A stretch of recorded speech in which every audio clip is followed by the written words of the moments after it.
जब आप प्रेग्नेंट होती हैं तो आपके पेट में शिशु के साथ साथ दो ऐसे पहलू होते हैं जो कि बहुत इंपॉर्टेंट हैं, जिन पे लेकिन कभी कभी किसी का ध्यान नहीं जाता।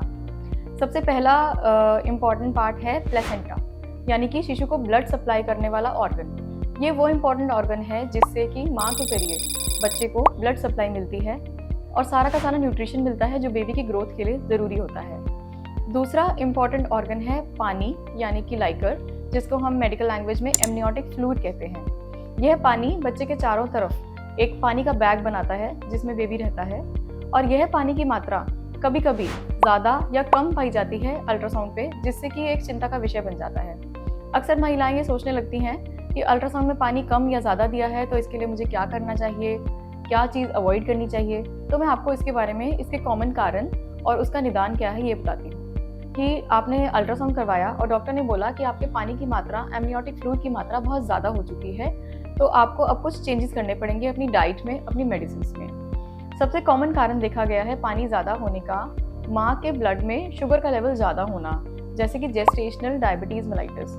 डायबिटीज़ होने में यदि माँ के ब्लड में शुगर ज़्यादा है तो ऐसे बेबीज़ के चारों तरफ पानी की मात्रा बहुत ज़्यादा हो जाती है और ऐसे बेबीज़ की ग्रोथ भी ज़्यादा होती है, जिससे कि बेबीज़ का वेट थोड़ा ज़्यादा हो जाता है and they become over weight. तो पानी की मात्रा अगर ज़्यादा है तो आपको सबसे पहले जाके डॉक्टर के पास अपना एक शुगर का टेस्ट कराना चाहिए। यदि आपका शुगर का टेस्ट पहले हो चुका है और वो नॉर्मल आया है तो भी कभी कभी लास्ट के 6, 7, 8 मंथ में भी शुगर बढ़ सकती है, तो आपको ये टेस्ट रिपीट ज़रूर करवाना चाहिए।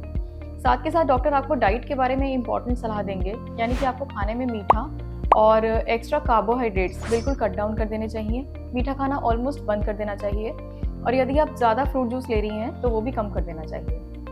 नॉर्मल डाइट का प्रयोग करते रहें और नॉर्मल मेडिसिन खाते रहें। अब अगर अल्ट्रासाउंड में लाइकर की अमाउंट बहुत कम आई है, यानी कि एमनियोटिक फ्लूइड कम आया है, इसका मेन रीज़न पाया जाता है माँ के शरीर में पानी की कमी और प्रोटीन की कमी, और इसी वजह से ऐसे बच्चों में ग्रोथ की भी कमी देखी गई है, यानी कि ये डायबिटीज़ से बिल्कुल उल्टा हो जाता है।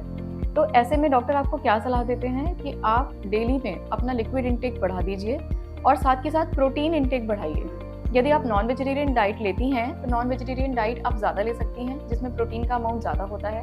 लेकिन यदि आप वेजिटेरियन डाइट लेती हैं तो उसमें भी प्रोटीन वाली चीज़ें जैसे कि दूध, दही, स्प्राउट्स, दालें, चना, इस तरह की चीज़ें ज़्यादा लीजिए जिसमें कि प्रोटीन थोड़े हाई कॉन्सेंट्रेटेड फॉर्म में होता है। साथ ही आपको डॉक्टर कुछ ऐसी मेडिसिन भी दे सकते हैं जो एमनियोटिक फ्लूइड को बढ़ाने में आपकी हेल्प करते हैं।